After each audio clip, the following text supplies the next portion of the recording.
Hello, YouTube. This is Al coming to you once again for Kindred Souls of Brooklyn. And I'd like to thank you for joining me for this special video tonight about the history of the teddy bear. Now, folks, if you don't already know, and you can't tell by the decorations behind me and the name tag right here, my family and I owned a Hallmark Gold Crown store for 27 years in Brooklyn in Park Slope.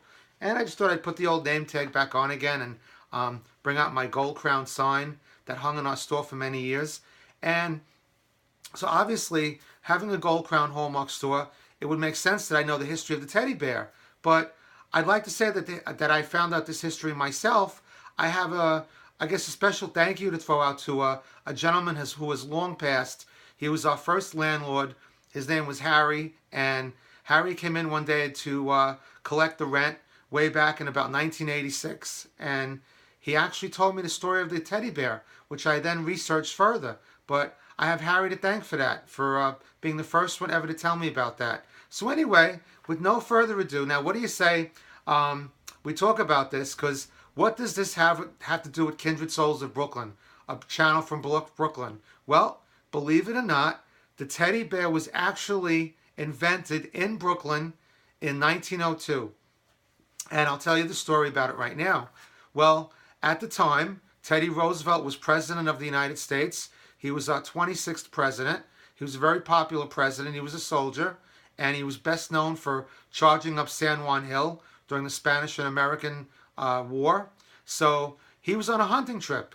So he was in a hunting trip in Mississippi, and it seems that, I don't know, he was a president, so of course, obviously he was good with a gun and all that because he was in the army for many, many years, and he hadn't caught any animals. So I guess by the end of the day, some folks or guys took it upon themselves. They actually cornered a bear, and they tied him to a tree. And they brought the president over, and they said to him, we have this bear tied to a tree. Why don't you shoot him? And because you don't have any animals today. And Teddy Roosevelt said, no, I'm not going to do that. I'm not going to shoot that bear. It's unsportsmanlike, and I refuse to do it. So there was a reporter there from the Washington Post, and he ended up doing a political cartoon of this, and he showed the picture of Roosevelt standing there like a mad face, and a bear tied to a tree, and him not wanting to shoot this bear. So there was a store in Brooklyn, a gift store, and it was owned by a husband and wife team named the Mishtons, and they owned the store in Brooklyn. And the husband actually looked at this political cartoon, and he had a brainstorm. He said, I could make a bear of this, and I'll call it Teddy's Bear.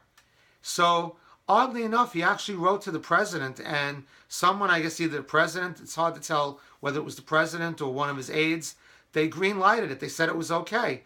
So he ended up sending one of these bears to the president. So in 1902, he created these bears, and he put them in the window of his store that him and his wife had owned, and they put them in the window, and they were a smash success. And the bears were so popular that it led them to open up their own toy company in 1907. And some of you folks out there might know the toy company. It's the Ideal Toy Company, and they made lots and lots of fantastic toys. I was born in 1965, so I guess it was the heyday of when what this toy company was doing. But they made toys on Shirley Temple. They made dolls. They made Batman toys. But for those out there who remember this toy, my favorite toy as a kid, probably growing up, and I think it was a lot of people's favorites because you see it on a lot of TV shows, was called the Evel Knievel Stunt Cycle. Now, folks, I know if you might not be familiar with who Evel Knievel is, or he was this motorcycle guy who did all these crazy stunts back in the 70s. He flew over the Grand Canyon. He would line up like 100 buses, and he'd drive the motorcycle over the buses.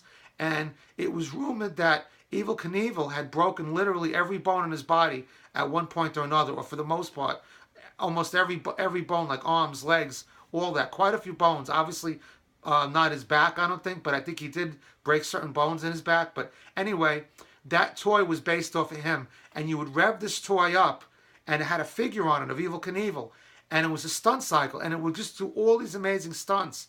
and it was durable as anything. You could let it go down a stoop, or it would hit into a tree. It was almost unbreakable. So a lot of folks might remember that toy, but that was all because of the original company created by the teddy bear. So folks, I hope you really enjoyed that story about the teddy bear. You could research it further if you like to, but it is an absolutely true story about Teddy Roosevelt and the creation of the bear.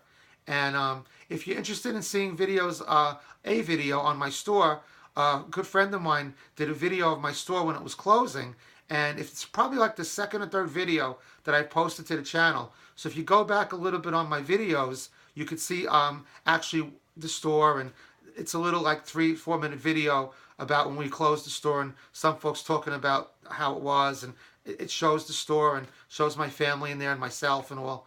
But hope you enjoy it, and I hope you enjoyed this video. So if you haven't already subscribed, please do. If you have any ideas for any future videos, please send them along. I'd really appreciate it. And thank you so much, folks, for tuning in. And to repeat an old Hallmark saying, when you care enough to send the very best. So let's have peace in the world. Let's send our very best out to the world and to everybody for some peace and some joy and some love. We've got Christmas season coming up. So everybody have a magical, wonderful day. And this is Al signing off for Kindred Souls of Brooklyn, from Brooklyn. Have a wonderful evening. Good night, everybody. Bye-bye now.